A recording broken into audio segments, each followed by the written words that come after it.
ప్రధానమంత్రి నరేంద్ర మోదీ ఈ రోజు రాత్రి 8 గంటలకు జాతినుద్దేశించి ప్రసంగించనున్నారు. ఇటీవల భారత సాయుధ దళాలు ఆపరేషన్ సింధూర్ను విజయవంతంగా పూర్తి చేయటం, ఆ తర్వాత పాకిస్తాన్తో కీలక కాల్పుల విరమణ ఒప్పందం కుదరటం వంటి పరిణామాల నేపథ్యంలో ప్రధాని ప్రసంగానికి ప్రాధాన్యత సంతరించుకుంది. అయితే ఆపరేషన్ సింధూర్ అనంతరం ప్రధాని మోదీ జాతిని ఉద్దేశించి మాట్లాడడం ఇదే తొలిసారి. గత నెలలో జరిగిన పహల్గామ్ ఉగ్రదాడికి బదులుగా ఆపరేషన్ సింధూర్ ముగిసిన అనంతరం 2 రోజుల క్రితమైతే భారత్ పాకిస్తాన్ దేశాల మధ్య కీలక ఒప్పందం అయితే కుదిరింది. భూమి, ఆకాశం, సముద్ర మార్గాల ద్వారా ఎలాంటి సైనిక దాడులకు పాల్పడరాదని, కాల్పుల విరమణ పాటించాలని ఇరు దేశాలు పరస్పరం అంగీకారానికి వచ్చాయి. ఈ శాంతి ఒప్పందం కుదిరిన తర్వాత ప్రధాని మోదీ జాతినుద్దేశించి మాట్లాడనున్నారు. ఇదే అంశానికి సంబంధించి పూర్తి అప్డేట్స్ మా మేనేజింగ్ ఎడిటర్ చిదంబర్ రెడ్డి అందిస్తారు. చిదంబర్ రెడ్డి, మమత, మనము మొదటి నుంచి మాట్లాడుతున్నట్టుగా ఏదైతే శాంతి విరమణ ఒప్పందానికి సంబంధించిన డిస్కషన్ జరిగిన తర్వాత ఇప్పటి వరకు కూడా ప్రధాని మోడీ ఎక్కడా మాట్లాడలేదు. అంతేకాకుండా నిజంగా చెప్పాలంటే ఆపరేషన్ సింధూర్కి సంబంధించిన యాక్టివిటీ స్టార్ట్ అయినప్పటి నుంచి కూడా నరేంద్ర మోడీ ఎక్కడ మాట్లాడకపోవడంతో, అందులో ముఖ్యంగా ఏదైతే మనం చూస్తున్నాం ఆపరేషన్ సింధూర్కి సంబంధించి ఎప్పటికప్పుడు దానికి సంబంధించిన వివరాలు అందించడానికి ఓవైపు రక్షణ శాఖ మంత్రి రాజ్నాథ్ సింగ్తో పాటు త్రివిధ దళాలకు సంబంధించిన వాళ్ళు డీజీఎంఓ కూడా ఎప్పటికప్పుడు మాట్లాడుతున్నారు. కానీ ప్రధాని మాత్రం మాట్లాడలేదు. కానీ ఒక్కసారిగా ఏదైతే కాల్పుల విరమణ ఒప్పందానికి సంబంధించిన డిస్కషన్ జరిగిన తర్వాత ఎందుకు మౌనంగా ఉన్నారు, మోదీ ఏ కారణాల చేత దీన్ని తీసుకున్నారు, ఈ నిర్ణయం తీసుకునే వెనకాల ఆ నిర్ణయం తీసుకునే కారణాలు ఏమున్నాయన్న విషయంపై ప్రతి ఒక్కరూ కొన్ని ప్రశ్నలు అయితే సంధిస్తున్న నేపథ్యంలో ఇవాళ 8 గంటలకి అయితే ప్రధాని మోడీ మాట్లాడబోతున్నారో జాతిని ఉద్దేశించి అందులో చాలా సమాచారం కానివ్వండి, వివరాలు కానీ బయటకు వచ్చే అవకాశం మనకు కనిపిస్తుంది. అదే సందర్భంలో ఏదైతే ఆపరేషన్ సింధూరు స్టార్ట్ అయినప్పుడు కానివ్వండి, లేకపోతే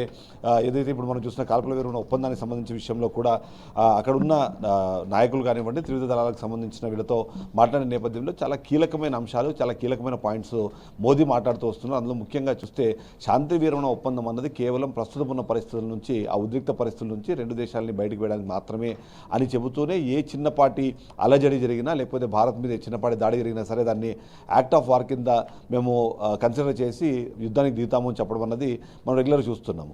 దీనికి అనుగుణంగానే నిన్న మోదీ చేసిన వ్యాఖ్య, వాళ్ళు ఒక బుల్లెట్ని కలిస్తే మీరు మిసైల్స్తో దాడి చేయండి అని చెప్పడం కానివ్వండి, ఒకవేళ మీరు కొట్టేలాగుంటే ఖచ్చితంగా హార్డర్గా కొట్టండి, డీపర్గా కొట్టండి అని చెప్పారంటే ఖచ్చితంగా అది ప్రభావవంతంగా వాళ్ళ మీద ప్రతిదాడి చేయాలని ఏదైతే చెప్పిన నేపథ్యంలో ఆపరేషన్ సింధూర్ అనేది ఇంకా పూర్తి అవ్వలేదు. ఆపరేషన్ సింధూర్ అనేది ఇంకా కంటిన్యూ అవుతుందని ఇప్పటికే ఎయిర్ ఫోర్స్ కూడా కన్ఫర్మ్ చేసిన నేపథ్యంలో ఇవాళ మోదీ ఏం మాట్లాడబోతున్నారన్న విషయంపై అయితే చాలా ఇంట్రెస్ట్ అయితే క్రియేట్ అయింది. దానికి తగ్గట్టుగానే మరికొన్ని విషయాలు చూస్తే ఏదైతే పాకిస్తాన్కి సంబంధించి కానివ్వండి, లేకపోతే ఇప్పుడు మనం మాట్లాడుతుంటున్న ఈ శాంతి విరమణ ఒప్పందానికి సంబంధించి ఫర్దర్గా యుద్ధానికి వెళ్ళకూడదు అంటే 2 కండిషన్స్ ఇప్పటికే భారత్ సైడ్ నుంచి, అందులో ముఖ్యంగా ప్రధాని మోడీ సైడ్ నుంచి లేదు. ఒకటి, ఎవరైతే పాకిస్తాన్లో దాక్కున్న ఉగ్రవాదులు ఉన్నారో వాళ్ళందరినీ కూడా భారత్కి అప్పగించాలి. భారత్లో ఈ ఉగ్రవాద కార్యకలాపాలకి వేదికగా మారుతున్న పీఓకే ఎప్పటి నుంచో భారత్లో అది అంతర్భాగం కాబట్టి దాన్ని వెంటనే భారత్కి అప్పచెప్పాలనే ఈ 2 చెప్తూ ఈ రెండు విషయాలను కన్ఫర్మ్ చేసుకునే నేపథ్యంలో మాకు ఎలాంటి మీడియేషన్ అవసరం లేదు అని చెప్పి అమెరికా కూడా ఒక రకంగా చురకలు అంటించిన నేపథ్యంలో 8 o'clock సమయంలో ఏమేమి మాట్లాడతారు, అందులో కేవలం శాంతి ఒప్పందానికి సంబంధించి కానివ్వండి, కాల్పుల విరమణ ఒప్పందానికి సంబంధించిన విషయాలతో పాటు దీని గురించి ఏమైనా మాట్లాడతారన్నది ముఖ్యంగా చూస్తే మాత్రము ఓవైపు పాకిస్తాన్లో ఉన్న ప్రధాని మాత్రం అక్కడ ఆయన ఇష్టం వచ్చినట్టుగా అసత్య ప్రచారాలు చేస్తున్నారు. వాటిని తిప్పికొట్టడానికి ఇప్పటివరకు కేవలం ఆర్మీ, నేవీ అలాగే ఎయిర్ ఫోర్స్కి సంబంధించిన అధిపతులు మాత్రమే మాట్లాడుతున్నారు. ప్రభుత్వం తరఫు నుంచి కానివ్వండి, ఇప్పుడు ముఖ్యంగా ఏదైతే మోదీ మాట్లాడిన నేపథ్యంలో వాటి గురించి కూడా మాట్లాడతారన్నది ఉంది. అంతేకాకుండా మనం చూస్తున్నాము గత కొంతకాలంగా ఈ యుద్ధానికి సంబంధించిన సన్నద్ధత మొదలయ్యే క్రమంలో టర్కీ నుంచి వచ్చిన డ్రోన్లు కానివ్వండి, చైనా నుంచి కూడా ఇండైరెక్ట్గా సహాయం అందింది అనే విషయం మాట్లాడుతున్న నేపథ్యంలో ఇతరతర దేశాలన్నీ భారత్కి సపోర్ట్ చేస్తున్న నేపథ్యంలో వాళ్ళకి థ్యాంక్స్ చెప్పే అవకాశం కూడా మనకు కనిపిస్తోంది. బట్ ఓవరాల్గా చూస్తే మాత్రం ఆపరేషన్ సింధూర్ 2.0 ఇప్పుడు నడుస్తుంది. దానికి సంబంధించి ఇంకా పాజ్ మాత్రం ఇది, స్టాప్ బటన్ కాదు. కాబట్టి ఒకవేళ ఫర్దర్గా ఎలా వెళ్ళబోతున్నారు ముందుకి అనే విషయం పైన మాట్లాడుతూనే ప్రజలకు పూర్తి స్థాయిలో ఒక ఎక్స్ప్లెనేషన్ అయితే ఇచ్చే అవకాశం ఉంది. ఎందుకంటే ఆపరేషన్ సింధూర్ అన్న దాని ఉద్దేశం కానివ్వండి, దాని లక్ష్యం కానివ్వండి, ఇప్పుడు టెంపరీ స్టాపేజ్ వెనకాల ఉన్న నిర్ణయం వెనకాల ఉన్న కారణాలు కానీ ఇవన్నీ దాన్ని ఉద్దేశించి చెప్పడంతో పాటు ఫర్దర్గా ఏం చేయబోతున్నారు, ఫ్యూచర్లో ఎలాంటి కార్యాచరణ ముందుకెళ్తున్నారు అన్నది కూడా చెప్పే అవకాశం మనకు కనిపిస్తుంది. మమత, రైట్, థ్యాంక్ యూ. సత్యసాయి జిల్లా సీకేపల్లి పిఎస్లో పోలీసులు విచారణకు హాజరయ్యారు. వైసీపీ నేత తోపుదుర్తి ప్రకాష్ మాజీ సీఎం జగన్ పర్యటన సందర్భంగా పాపిరెడ్డిపల్లెలో జరిగిన హెలికాప్టర్ ఘటన కేసులో ఆయన నిందితుడిగా ఉన్నారు. ఈ నేపథ్యంలో తోపుదుర్తి విచారణకు హాజరు కావాలని పోలీసులు నోటీసులు ఇచ్చారు. విచారణ అనంతరం ప్రకాష్ రెడ్డి కీలక వ్యాఖ్యలు చేశారు. హెలికాప్టర్ వద్ద జరిగిన సంఘటనలో తన ప్రమేయం ఏమీ లేదని తెలిపారు. ప్రజలను అదుపులు చేయడానికి ప్రయత్నించానని, పోలీసులు భద్రతా వైఫల్యాన్ని కప్పిపుచ్చుకునేందుకే తనపై కేసులు పెట్టారని ఆగ్రహం వ్యక్తం చేశారు. జగన్కు భద్రత కల్పించడంలో పోలీసు వ్యవస్థ విఫలమైందని ఆరోపించారు. ప్రశ్నిస్తే తమపై కేసులు పెడుతున్నారని ఆరోపించారు. ఇక దీనిపై మరింత సమాచారాన్ని మా ప్రతినిధి ప్రకాష్ అందిస్తారు. ప్రకాష్. దేవిక, మనం చూసుకున్నట్లయితే పాపిరెడ్డిపల్లి హెలిప్యాడ్ ఘటనపై నేటి విచారణ చాలా కీలకంగా మారిందని అయితే చెప్పుకోవచ్చు దేవిక. అయితే ఈ కేసులో రాప్తాడు మాజీ ఎమ్మెల్యే తోపుదుర్తి ప్రకాష్ రెడ్డి నేడు చెన్నై కొత్తపల్లి పోలీస్ స్టేషన్ కి అయితే హాజరయ్యారు. ఈ క్రమంలో ఆయన్ని సుమారు 3 గంటల పాటు పోలీసులు అయితే విచారించినట్టు మనకైతే సమాచారం ఉంది. అయితే చూసుకుంటే ఈ విచారణలో భాగంగా మొత్తం 102 ప్రశ్నలు అయితే అడిగినట్టు మనకైతే సమాచారం ఉంది దేవిక. అయితే ప్రకాష్ రెడ్డి తాను అన్ని ప్రశ్నలకు సమాధానం ఇచ్చానని మీడియా ముందు అయితే తెలిపారు. అయితే హెలిప్యాడ్ వద్ద జరిగిన సంఘటనలో నా ప్రమేయం ఏమీ లేదంటూ కేవలం ఆయన అక్కడ ఉన్న జనాన్ని మాత్రం అదుపు చేయడానికే ప్రయత్నించారని ఆయన అయితే స్పష్టం చేశారు. భద్రతా లోపం పోలీసుల వల్లే జరిగిందంటూ దాన్ని పోలీసులు కప్పిపుచ్చుకునే వైఖరిలోనే తనపై కేసులు పెడుతున్నారంటూ ఆయన మండిపడ్డారు. అయితే దేవిక, ఈ నేపథ్యంలో ప్రకాష్ రెడ్డి మరో కీలకమైన విషయాన్ని కూడా ప్రస్తావించారు. హైకోర్టు పార్టీ 1 నోటీసులు అయితే ఇచ్చి విచారించమని స్పష్టం చేసింది. కానీ ఏదైతే కొన్ని మీడియా ఛానల్ అయితేనేమి, ఇంకా కొంతమంది లోకల్ గా అయితేనేమి వెంటనే అరెస్ట్ చేశారు, తర్వాత లాక్ రండి అంటూ తప్పుడు ప్రచారం చేస్తున్నారంటూ ఆయన ఆవేదన కూడా వ్యక్తం చేసిన పరిస్థితి కనపడుతుంది. మరి అక్కడ హెలిప్యాడ్ వద్ద ఎవరు అనుమానులతో వచ్చారో, లేకపోతే భద్రత ఎలా ఉంది అనే అంశాలు ఎలాంటివి కూడా మనకు ప్రకాష్ రెడ్డి చెప్పారంటే, నన్ను చాలా బాధ్యుడిగా చూపడం అన్యాయం అంటూ జనాలు అదుపు చేయడంలో నేను పాల్గొన్నాను, అంతేగాని పోలీసులు దీన్ని వేరే వైఖరిగా మార్చి నన్ను కేసుల్లో ఇరికించే పరిస్థితి అయితే చూపిస్తున్నారంటూ ఆయన అయితే బాధపడడం అయితే జరిగింది దేవిక. ఇది ఇలా ఉండగా లింగమయ్య హత్య విషయమైనా కూడా ఆయన తీవ్ర ఆరోపణలు అయితే చేశారు. ఈ హత్యకు పక్కదారి పట్టించే విధంగా హెలిప్యాడ్ ఘటనను ఇష్టపూర్వకంగా ముందుకు తీసుకెళ్తున్నారంటూ, అసలు ఆ టైంలో ఏం జరిగిందంటే పరిటాల శ్రీరామ్ గారు ఎందుకు ఇక్కడ లేకుండా వేరే దేశాలకు వెళ్లే పరిస్థితి ఉంది, కేసులు పెట్టిన విషయంలో అంటూ వెళ్ళిపోయారంటూ ఆయన ప్రశ్నించారు. అయితే ఇది ఇలా ఉండగా పోలీసులు మాత్రమే చెప్పిన విషయం ఒకసారి మనం చూసుకున్నట్టయితే, పోలీసులు ఇది టెక్నికల్ గా విచారణ అయితే జరిపాము అంటూ చెప్పారు. చెన్నై కొత్తపల్లి సిఐ శ్రీధర్ ఆయన చెప్పిన ప్రకారం అయితే ప్రకాష్ రెడ్డి కేసులో A1 గా ఉన్నారు. ఈ క్రమంలో 12వ తేదీలోగా విచారణ పూర్తి చేయాలని మాకైతే ఇన్స్ట్రక్షన్స్ ఉన్నాయి. ఈ రోజు దాదాపు 102 ప్రశ్నలు అడిగామని, కొన్ని సాంకేతిక ఆధారాలతో కూడా ప్రశ్నల్ని మేమైతే అడిగామంటూ కొన్ని ప్రశ్నలకు సమాధానం ఆయన చెప్పకోకుండా దాటేసిన పరిస్థితి అయితే కనబడిందంటూ, ఈ నేపథ్యంలో హెలికాప్టర్ సంస్థ మెయిన్ పైలట్ ని కూడా మరొకసారి నోటీసులు ఇచ్చి ఆయన్ని దీనికి ఇన్వెస్టిగేషన్ కి అయితే పిలిపించే ప్రయత్నం అయితే చేస్తామంటున్నారు. పైలట్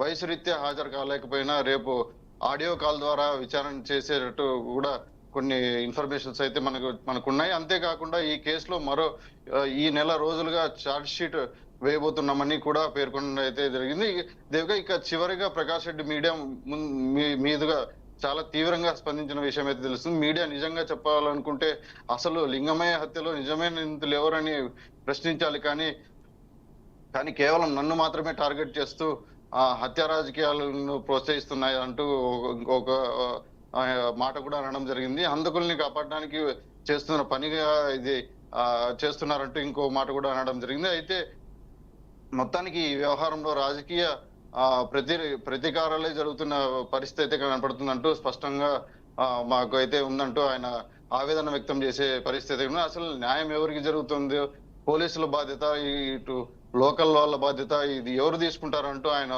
ఆవేదన కూడా మీడియా ముందైతే వ్యక్తం చేసిన పరిస్థితి ఉంది Devika. Right, thank you Prakash. Chhattisgarh Telangana సరిహద్దు అడవుల్లో మళ్లీ అలజడి మొదలైంది. భారత్ పాకిస్తాన్ యుద్ధ కారణంగా కర్రెగుట్టల నుండి బలగాలు వెనక్కు తగ్గాయి. అయితే యుద్ధానికి విరామం పలకడంతో మళ్లీ కర్రెగుట్టకు భద్రతా బలగాలు చేరుకున్నాయి. గత రాత్రి పెద్ద సంఖ్యలో భద్రతా బలగాలు అడవుల్లోకి వెళ్లాయి. ఈ నేపథ్యంలో ఛత్తీస్గఢ్ మహారాష్ట్ర సరిహద్దులో భారీ ఎన్కౌంటర్ జరిగింది. నక్సల్స్ శిబిరాలపై పోలీసులు C-60 కమాండోలు మెరుపుదాడి చేశారు. 3 స్థావరాలలో ఎదురు కాల్పులు జరిగాయి. నక్సల్స్ శిబిరాల నుండి భారీగా ఆయుధాలు స్వాధీనం చేసుకున్నారు. రైట్, ఇదే అంశానికి సంబంధించి మరింత సమాచారం మా ప్రతినిధి అవుట్పుట్ ఎడిటర్ వెంకట్ అందిస్తారు. వెంకట్, తెలంగాణ ఛత్తీస్గఢ్ బోర్డర్లో మరోసారి అలజడి రేగింది. కరెగుట్ట అడవుల్లో భద్రతా బలగాలు భారీ సంఖ్యలో మళ్ళీ మోహరించాయి. నిజానికి యుద్ధానికి ముందు, భారత్ పాకిస్తాన్ యుద్ధానికి ముందు ఆల్మోస్ట్ ఒక 2 వీక్స్గా కంటిన్యూస్గా అక్కడ పెద్ద ఎత్తున భద్రతా బలగాలు ఆల్మోస్ట్ 15,000 నుంచి 20,000 మంది పోలీసులు, రకరకాల భద్రతా బలగాల గ్రూప్స్ అన్నీ కూడా కరెగొట్టను జల్లెడ పట్టాయి, అణువణువు గాలించాయి. అక్కడ 1000 మంది మావోయిస్టులు ఉన్నారని ఒక బలమైన సమాచారంతో అక్కడ ఆపరేషన్ కగారుపేటతో పెద్ద ఎత్తున గాలించారు. కానీ అక్కడ ఒక దాదాపు కొంతమంది ఎన్కౌంటర్ కూడా జరిగి కాల్పులో కొంతమందిని కూడా మావోయిస్టులు కూడా హతమయ్యారనే ఒక సమాచారం కూడా ఉంది. కానీ ఎగ్జాక్ట్గా ఎంతమంది చనిపోయారు అనేది సెకండరీ పక్కన పెడితే ఎగ్జాక్ట్గా ఎంతమంది చనిపోయారు అనే ఫిగర్ ఇప్పటికి కూడా వివరించలేదు. బట్ ఆపరేషన్ కగారుపేటతో మాత్రం సివియర్గా మన భారత్ పాకిస్తాన్ యుద్ధానికి ముందు చాలా సివియర్గా కంటిన్యూస్గా 15 నుంచి 16 రోజుల పాటు కొనసాగింది. ఎప్పుడైతే సరిహద్దులు యుద్ధ మేఘాలు కమ్ముకున్నాయో అప్పుడు అక్కడి నుంచి భద్రతా బలగాలు వెనక్కి తగ్గాయి. కానీ ఎప్పుడైతే మళ్ళీ గ్యాప్ వచ్చి 3 డేస్ తర్వాత యుద్ధానికి బ్రేక్ ఇవ్వడంతో, అంటే సీజ్ ఫైర్ జరగడంతో మళ్ళీ భద్రతా బలగాలు జోషప్ పెంచుకుని మళ్ళీ కూడా కరెగుట్ట అడవులోకి వెళ్ళాయి అనేది కరెగుట్ట అడవులోకి వెళ్ళాయి, బాగా గాలించాయి. సో అక్కడ మెయిన్ బేస్గా అక్కడ ఎట్టి పరిస్థితుల్లో ఆ ప్రాంతంలో అసలు నక్సల్స్ ఉన్నారనే సమాచారంతో బరిలోకి దిగారు. వారి కోసం అణువణువు గాలిస్తున్న పరిస్థితి కనిపిస్తుంది. ఇప్పటికే జరిగిన ఫైరింగ్లో కొంతమంది చనిపోయారని కూడా మనకి వార్తలు వచ్చేసి ఆల్మోస్ట్ 20 నుంచి 35 మంది దాకా చనిపోయారు మావోయిస్టులు అని కూడా. ఇదిలా ఉంటే మళ్ళీ తెలంగాణ మహారాష్ట్ర సరిహద్దుల్లో కూడా ఒకసారిగా నక్సల్ స్థావరాలపై పోలీసులు సి కమాండోలు ఒక్కసారిగా మెరుపుదాడి నిర్వహించారు. కొంతమంది మావోయిస్టులు కూడా ఎదురు కాల్పులతో రిటార్ట్ చేశారు. కానీ అక్కడ కొంతమంది మావోయిస్టులు హతమైనట్టు కూడా తెలుస్తుంది. భారీగా ఆయుధాలు మొత్తం కూడా స్వాధీనం చేసుకున్నట్టు తెలుస్తుంది. బట్ ఓవరాల్గా ఏదైతే దేశంలో మావోయిస్టులు ఉండకూడదు అని ఏదైనా బలంగా కేంద్ర ప్రభుత్వం నిర్ణయం తీసుకుందో అందులో భాగంగా ఆపరేషన్ కగారు పేరుతో భారీగా దేశవ్యాప్తంగా నక్సల్స్ని అన్వేషిస్తున్న పరిస్థితి కనిపిస్తుంది. ఎక్కడైతే మావోయిస్ట్ ప్రభావిత రాష్ట్రాలు ఉంటాయి, తెలంగాణ కావచ్చు, ఛత్తీస్గఢ్ కావచ్చు, ఒరిస్సా కావచ్చు, అట్లా బోర్డర్ ఏరియాలో ఎక్కడైతే బలంగా ఉంటారు, మావోయిస్టులకి బలంగా ఉందని చెప్పుకుంటున్నారో ఆ ప్రాంతాల్లో కంప్లీట్గా ఫోర్స్ఫుల్గా పెద్ద సంఖ్యలో ఆల్మోస్ట్ 15 నుంచి 20,000 మంది పోలీసు బలగాలతో అణువణువు గాలించిన పరిస్థితి కనిపిస్తుంది. సో ఈ క్రమంలో అంతకుముందు ఆపరేషన్ కగార్ స్టార్టింగ్లో ఆల్మోస్ట్ పలు ఎన్కౌంటర్లు జరిగి ఆల్మోస్ట్ 100 నుంచి 115 మంది దాకా మావోయిస్టులు కూడా చనిపోయారు. ఎదురుకాల్పులో 10 నుంచి 15 మంది పోలీసులు కూడా చనిపోయారు. సో ఓవరాల్గా ఏదైతే యుద్ధం వల్ల గ్యాప్ ఇచ్చారో కొంత అరగట్ట అడుగు నుంచి బయటకు వచ్చారు. బట్ మళ్ళీ యుద్ధం సీజ్ ఫైర్ జరగడంతో మళ్ళీ మరోసారి పెద్ద సంఖ్యలో అదే ప్రాంతానికి వెళ్ళి అణువణువు గాలిస్తున్న పరిస్థితి కనిపిస్తుంది. విజయ, రైట్, థ్యాంక్ యూ వెంకట్.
తెలంగాణలో కాంగ్రెస్ బీజేపీ నేతల మధ్య మాటల యుద్ధం నడుస్తోంది. సీఎం రేవంత్ పై ఈటెల చేసిన వ్యాఖ్యలకు TPCC chief Mahesh Kumar Goud counter ఇచ్చారు. బీజేపీ ప్రెసిడెంట్ పదవి దక్కలేదన్న ఆక్రోశంలో ఈటెల రాజేందర్ కాంగ్రెస్ పైన ఇష్టారీతిన మాట్లాడుతున్నారని ఆగ్రహం వ్యక్తం చేశారు. సీఎం రేవంత్ రెడ్డి పైన ఇష్టానుసారంగా మాట్లాడితే కాంగ్రెస్ కార్యకర్తలు ఊరుకోరని ఈటెలకి వార్నింగ్ ఇచ్చారు. రెడ్డికి ఇదే అంశానికి సంబంధించి పూర్తి అప్డేట్స్ మా ప్రతినిధి శ్రీకాంత్ అందిస్తారు. శ్రీకాంత్,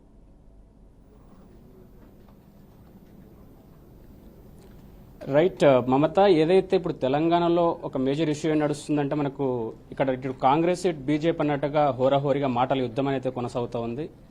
ఈ నేపథ్యంలో బీజేపీలో కీలకంగా వ్యవహరిస్తున్నటువంటి ఈటెల రాజేందర్ ఎంపీ, పార్లమెంట్ సభ్యులు, ఆయన చేసిన వ్యాఖ్యలనే ప్రస్తుతం తెలంగాణ రాష్ట్ర వ్యాప్తంగా ఒక దుమారం రేపుతుందని చెప్పుకోవచ్చు. అయితే దీనికి ఏదైతే ఈటెల రాజేందర్ చేసినటువంటి వ్యాఖ్యలు ఏవైతున్నాయో ఆ వ్యాఖ్యలకు కౌంటర్గా టీపీసీసీ ప్రెసిడెంట్ మహేష్ కుమార్ గౌడ్ తీవ్రస్థాయిలో కౌంటర్ ఇచ్చని చెప్పుకోవాలి. బీజేపీ నేత ఈటెల రాజేందర్కి అధ్యక్ష పదవి దక్కలేదు, దాంట్లోని ఆక్రోశంతో ఇలాగా సీఎంపై విపరీతమైన అనవసరమైన వ్యాఖ్యలు చేస్తున్నారంటూ తీవ్ర స్థాయిలో మండిపడడం అనేది జరుగుతోంది. అయితే ఒక ఈటెల రాజేందర్ చేసిన వ్యాఖ్యలపై యావత్ కాంగ్రెస్, తెలంగాణలో ఉన్న కాంగ్రెస్ కార్యకర్తలు, నాయకులంతా కూడా తీవ్ర స్థాయిలో నిన్ను వదిలిపెట్టదులే అన్నట్టుగా చాలా భయంకరమైన కామెంట్స్ చేస్తున్నటువంటి పరిస్థితి ఉంది. అయితే ఏదైతే ఓవరాల్ గా చూసుకుంటే కనుక ఈటెల రాజేందర్ చేసిన వ్యాఖ్యలపై ఇటు కాంగ్రెస్ కార్యకర్తలు, నాయకులు అండ్ కాంగ్రెస్ పెద్దలు ఎవరైతే తీవ్ర స్థాయిలో, తెలంగాణలో ఉన్నటువంటి కాంగ్రెస్ పెద్దలు ఎవరైతే వాళ్ళందరూ కూడా తీవ్ర స్థాయిలో మండిపడుతున్నటువంటి పరిస్థితి మనం చూస్తూ ఉన్నాం. అయితే ఇది ఏ స్థాయికి చేరుతుంది అనే విషయం ఇంకా మనకు పూర్తి ఒక స్పష్టత అయితే లేదు. ఇప్పటికైతే మాత్రం ఈటెల రాజేందర్పై ఇంటిపై కూడా దాడి చేసే యత్నం కూడా చేశారు మన కాంగ్రెస్ కార్యకర్తలు. అయితే ఇలాంటి నేపథ్యంలో మహేష్ కుమార్ గౌడ్ తీవ్రస్థాయిలో కౌంటర్ ఇవ్వడం అనేది ఒకటి చర్చనీయాంశంగా మారింది. Mamata, right, thank you Srikanth. Hyderabad నగరం సాఫ్ట్వేర్, లైఫ్ సైన్సెస్ రంగాల్లో గ్లోబల్ కేపబిలిటీ సెంటర్ హబ్గా రూపుదిద్దుతుందని సీఎం రేవంత్ రెడ్డి అన్నారు. నగరంలోని నానక్రంగూడలో ప్రముఖ టెక్నాలజీ సంస్థ సొనాటా సాఫ్ట్వేర్ నూతన కార్యాలయాన్ని ఆయన ప్రారంభించారు. రాష్ట్ర సమగ్రాభివృద్ధికి ప్రభుత్వం కట్టుబడి ఉందని మరోసారి స్పష్టం చేశారు. హైదరాబాద్ నగరం ఆర్టిఫిషియల్ ఇంటెలిజెన్స్ తయారీ, డేటా సెంటర్ల తయారీ రంగాలకు సైతం కీలక కేంద్రంగా మారిందని పేర్కొన్నారు. రాష్ట్ర ప్రభుత్వం చేపడుతున్న ప్రగతిశీల విధానాల ఫలితంగా కొత్తగా 3 లక్షల కోట్ల విలువైన పెట్టుబడులు రాష్ట్రానికి తరలివచ్చాయని, దీంతో 1 లక్షకు పైగా నూతన ఉద్యోగావకాశాలు కూడా సృష్టించబడ్డాయని వివరించారు. ఇక దీనిపై మరింత సమాచారాన్ని మా అవుట్పుట్ ఎడిటర్ వెంకట్ అందిస్తారు. వెంకట్, రైట్, హైదరాబాద్ యొక్క ఎజెండా కానీ, హైదరాబాద్ లక్ష్యాన్ని కానీ, తెలంగాణ రాష్ట్ర రాజధానిగా ఉన్నటువంటి హైదరాబాద్ క్యాపిటల్ లక్ష్యాన్ని మరోసారి రేవంత్ రెడ్డి వివరించే ప్రయత్నం చేశారు. హైదరాబాద్ని సాఫ్ట్వేర్తో పాటుగా లైఫ్ సైన్సెస్కి ఒక హబ్గా, క్యాపబుల్ హబ్గా, క్వాలిటీ హబ్గా తయారు చేసేందుకు ప్రభుత్వం కట్టుబడి ఉందని చెప్తూ ఉన్నారు. అంతే నానక్రమగూడలోని ఒక ప్రముఖ టెక్నాలజీ సాఫ్ట్వేర్ సంస్థ సొనాటా సాఫ్ట్వేర్ కంపెనీని స్టార్టించిన అనంతరం కొన్ని కీలక వ్యాఖ్యలు చేయడం జరిగింది. హైదరాబాద్ యొక్క అభివృద్ధి తమ లక్ష్యం అని స్పష్టం చేస్తూనే తాము చేపట్టినటువంటి విధానాల తీసుకున్న నిర్ణయాల వల్ల ఆల్మోస్ట్ 3 లక్షల కోట్ల రూపాయల పెట్టుబడులు వచ్చాయనేది మరొక. అండ్ అఫ్కోర్స్ ఆయన దావోస్ పర్యటనకి వెళ్ళినప్పుడు కావచ్చు, మరో దేశ పర్యటనకి వెళ్ళినప్పుడు కావచ్చు, అంటే ప్రభుత్వ పాలనలో భాగంగానే తాము తీసుకున్న నిర్ణయాలు ఇవన్నీ కూడా.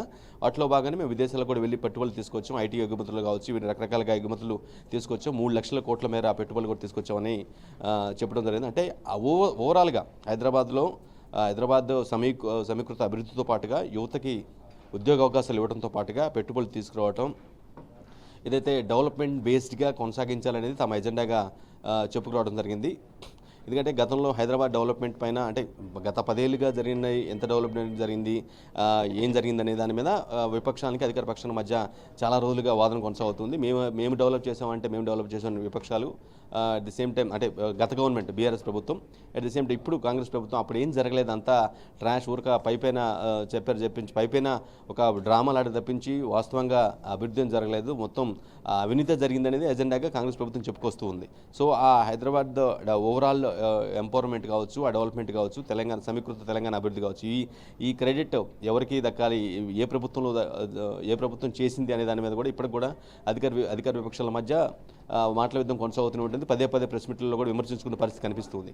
బట్ ఈ క్రెడిట్ మొత్తం కాంగ్రెస్ ప్రభుత్వానికి అనే ఒక వాదనని బలంగా చెప్పే ప్రయత్నం అయితే ప్రస్తుత ప్రభుత్వం చెబుతూ ఉంది. అన్ని ఈవెంట్లలో గత ప్రభుత్వం అంటే ఈ ప్రభుత్వం ఏ ఈవెంట్ తీసుకున్నా సరే, ఏదైనా ఇనాగ్రేషన్ తీసుకున్నా, ఏదైనా ప్రభుత్వం సంబంధించిన సంక్షేమ పథకం ఆరంభించినా, ఒక ప్రభుత్వం సంబంధించిన ఒక ఏదైనా ఆర్గనైజేషన్ ప్రారంభించినప్పుడు కూడా సేమ్ ఇదే విషయాన్ని చెప్పుకొస్తూ ఉన్న పరిస్థితి కనిపిస్తుంది.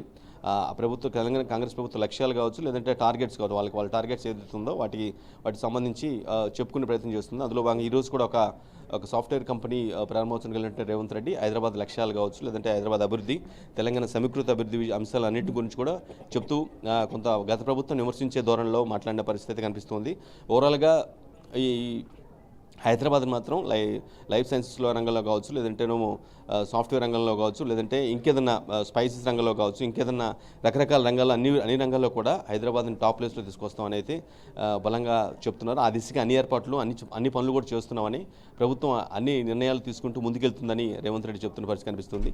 బట్ ఓవరాల్గా ఈ క్రెడిట్ హైదరాబాద్ అభివృద్ధికి సంబంధించి కావచ్చు, లేదంటే తెలంగాణ పూర్తి సమీకృత అభివృద్ధి గురించి మీద మాత్రం గత బీఆర్ఎస్ ప్రభుత్వానికి కాంగ్రెస్ ప్రభుత్వానికి మధ్య పెద్ద వేరియేషన్ కనిపిస్తూ ఉంటుంది. వాళ్ళేమో మేము చేస్తామని చెప్తూ ఉంటారు, వీళ్ళేమో కాంగ్రెస్ ప్రభుత్వం లేదు గత ప్రభుత్వంలో అవినీతి జరిగింది తప్ప అభివృద్ధి జరగలేదని బలంగా పదే చెప్పుకుంటున్న పరిస్థితి మనం చూస్తూ ఉన్నాం.